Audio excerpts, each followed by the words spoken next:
Coda V, as featured in The Map is Indestructible, Book 2 of the True Isn't the Rational trilogy. We can be correct relative to premises that are false, seeing as rationality is relative to a worldview or truth that is non-rationally, please note not irrationally, obtained before rationality. Is it rationality we use before we are rational about it, though? Rationality would have us think so, and so we can end up entrapped, unable to see over the eyes through which we see. It ultimately seems rational to overestimate the effectiveness of thought, for it seems to make rationality more rational. On this point, society seems almost designed to make us overestimate the effectiveness of mere thought, for society is designed with thought, and what is designed by thought is that which will naturally make thought more rational. And keep in mind that thought is what makes rationality possible versus simply luck that isn't even thought of as quote-unquote luck. We might be socially primed into the mistake of autonomous rationality, but so we are also primed by rationality itself. The limits of rationality are itself, and hence strike itself as limitless, always translating what it bumps against into rational terms, rightly or wrongly.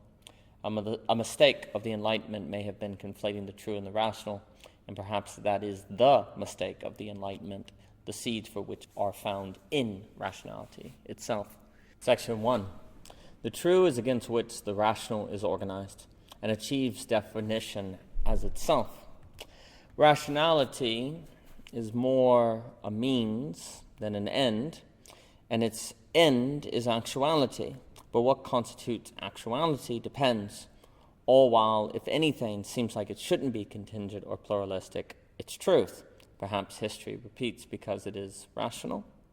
Hence, by the very experience of rationality itself, we can be primed to think that those who don't think like us either mustn't listen, think, be good, and or subscribe to our fundamental axioms. Or we must think that we're wrong, which if we do, we must at least think we're right about thinking we're wrong. To highlight the indivisible relationship between truth and rationality, it could be said that every truth and its corresponding rationality composes a rational set of many, quote-unquote. And one set, say set A, once might be a valid variable by which to orient rationality. I want ice cream, therefore it is rational to go buy it. In another, once might be considered a non-variable and too subjective, set B. In another set, emotional intelligence might be considered a variable that rationality should take into account, set C. In another, beauty might be considered valuable but unintelligible, set D. Which set is the most rational, A, B, C, or D? Why? Keep in mind that there are potentially infinite sets, one in which both wants and beauty are considered variables of rationality, one in which neither are considered, another in which both variables are present but beauty considered more important than wants, and stress changes. New sets can arise based on the order in which variables are stressed, and so on. If I decide to live according to set A, am I more rational than the person who lives according to set B? How do I determine this one way or the other? Whatever way I conclude such, the process will arguably be a new set itself, say set A small a. If I use A small a to choose A over B, by what structure of logic did I decide to use A small a and not A small b or A small c, A small d, and so on? It would seem a new set would be created, AAA, then A in 3 small a's, then A in 4 small a's ad infinitum. In other words, it would seem I would need rationality to determine which set of rationality is to ascribe to, the act itself of which would generate another set of rationality, and so on. To avoid this regression, it would seem I would have to use something other than rationality, but what else could I use that itself I wouldn't decide to use thanks to rationality? Which leads to another ad infinitum problem. Perhaps non-rationality? But how do I even think about that? Can I? Perhaps not. Perhaps there is only ever surprise. Besides, who sits down one day and decides to live according to set A as opposed to set B, C, D, so on, which seems impossible unless someone knows all possible sets. It would seem rather we just find ourselves living according to set Q versus set Y, thrown into it, to allude to Heidegger, and only retrospectively do we then convince ourselves that we chose A as opposed to B, especially when faced with social pressures to act like we have reasons to live like we do. The problem we face before sets of rationality seems to be a problem we all overlook. Rationality is not what we think. There seems to be a field of battle where rationality could be at war with itself. If rationality, though, through totalization and avoidance, has figured out a way to avoid this battle, are we better for it? Or are we instead only less prepared for our present moment, which it has turned out that this battle could not be avoided, when it has turned out that this battle could not be avoided forever? Section 2. Being true and being rational are distinct, as are correspondence and coherence. And because of this distinction, we can spend our whole lives rational and coherent and yet still live a falsity. What is to be done? Can we ever be free of merely moving around versions of coherence? Perhaps we could use our maps precisely trying to reach the point where they break, as aligns with what with Javier Rivera noted in his point that signifiers are at their best when we use them so that they can fail and break. We need to identify with Christianity to find out the best point at which it fails, with capitalism, string theory, and so on to do the same. But even if that was true, we are at risk. For the moment we think that the true idea, it is now vulnerable to being incorporated into our ideology in a way that helps convince us we are following the idea while just happening to do it in a way that helps preserve our map. For example, we say the idea to help convince ourselves we do it when we don't, or say it to get others to make their signifiers we disagree with fail, and so on. To even say the map isn't the territory is instantly then looped into the map. Pleasurably, for understanding is pleasurable, we learn from C.S. Peirce. To say I don't have freedom feels like agency. To say capitalism is a failure seems like a mission statement. Everything we say and do that acknowledges the shortcomings of maps can be incorporated into maps, and to assure otherwise seems like it would require an ever-present human element to assess the qualitative difference between the quantitatively identical statements. The map is indivisible, not map absorbed, and the map is indestructible, map absorbed. An emphasis on quality seems important, an emphasis Leibniz would agree with.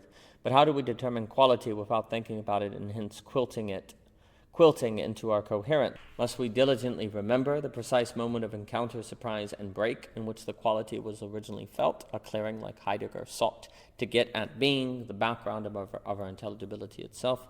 Is there a way in which memory can be distinct from rationality as a means to keep in mind the unique quality that suggests an essential human presence and space between outside maps? Is this why memory was such an emphasis in classic thought, and why an age of information technology that threatens memory could be dangerous, even though writing and the internet could at the same time make possible a profound and powerful creative forgetting, as discussed by Dr. Samuel Lungcar at Theory Underground? Is the fullness of thought in creativity only possible in the context of a threat to the memory thought requires for its fullness? By what precise memory of quality is so important for us not to forget? An encounter, surprise, beauty, possible delusion? Section 3. The negentropy and usable energy of a map is thanks to it not being the territory, which suggests that constraints generate order and that we can find usable energy precisely where we were at risk of being ideologically trapped. Also, without a territory, a map would lack authority and practical proof. It was indeed an effective map, and yet if correspondence was impossible, from where do we derive the sense of authority and justification? A sense of the qualitative? The more our map seems like the territory, the more we can feel like we have agency and enablement in our map, and yet maps can't be territories, and so our sense of agency must always be negotiated. We must be coming up short, or we've lost our mind. Is madness a gift of agency? Is freedom found in losing control, in the surprise, the encounter, the work of faithful presence? Perhaps a form of it, but a freedom which we don't have the freedom to understand, master, or share.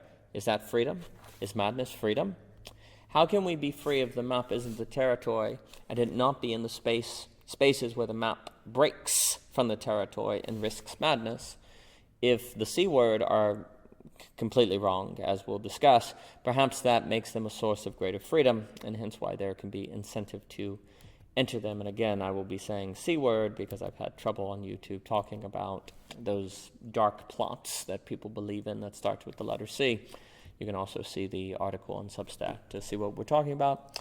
Unless, that is, we aren't free if we are random, but then freedom is found in the moments of break, perhaps of intercategorical monsters, as Dr. John Vervaeke discusses, at least to the degree we are prepared for and can correspond with the break.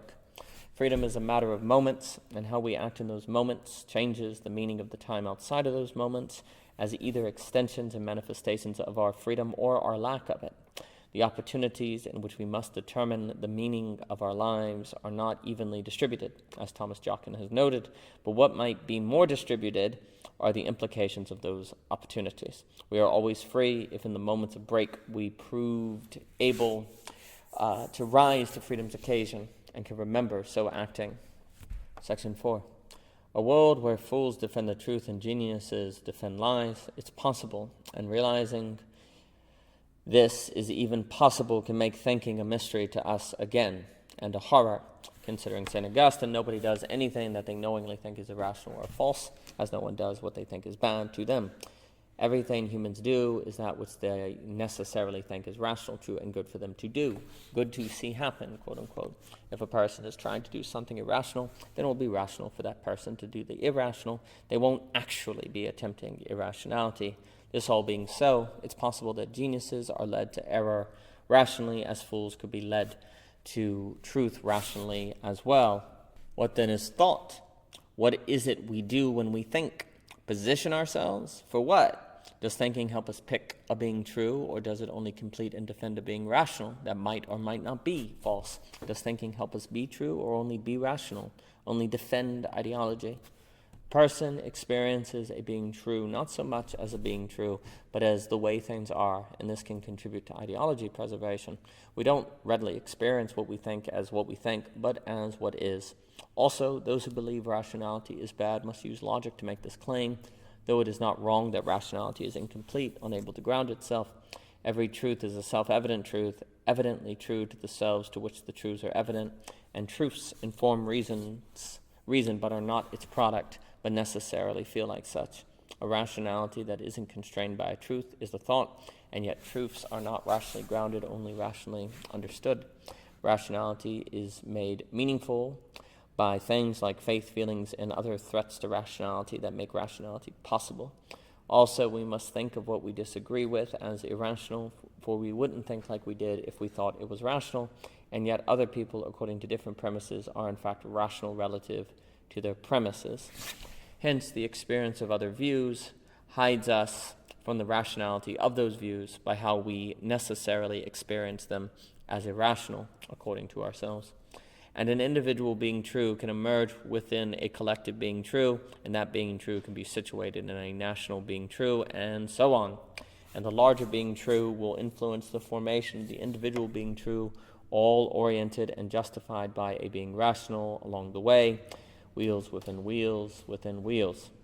So are we stuck? If we don't think thinking anew easily, what are the consequences of a failure to rethink thinking? Totalization, for one, then multiplication, bringing us to a consideration of Benjamin Fontaine. For the rest of the map is indestructible pieces and sections. Please check out YouTube for the playlist. Medium has a list. You can also find them on Substack. For the books of O.G. Rose, please visit Amazon. We have them on Amazon. All purchases and all reviews are deeply appreciated. And thank you so much for your time.